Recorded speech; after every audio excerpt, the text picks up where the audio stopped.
Yeah. It's about now, Howard, you begin to regain your composure. You can decide right now what your scar is and how your points change. I have. Howard comes to, looks about, doesn't say a word to any of his friends, and he pulls his little kit out of his jacket. It's his laboratory equipment.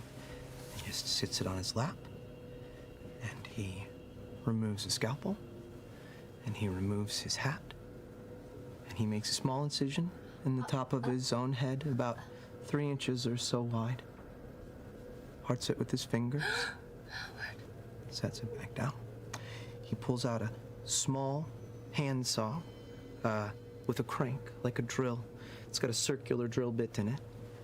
And he puts it on the top of his skull and just begins to crank. Howard. And crank. Howard. What's he doing? And Is it crank. anything? Howard. And you Of course it's not. you sort of smell that powder, that earthy powder of bone mixed with blood. And then you just hear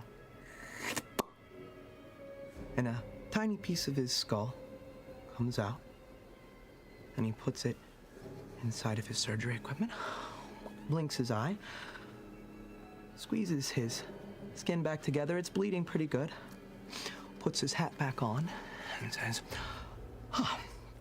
well, sometimes you just have to expand your mind.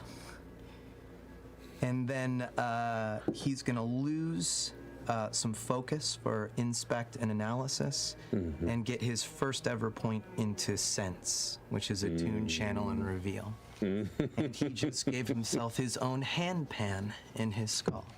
That's fucking cool. That's fucking rad. That was cool. That's a scar. That is. That's a bit of a scar, yeah. You're like, I'm not saying that. We're in a horror show, right? Yeah. All right. Holy, it's cool.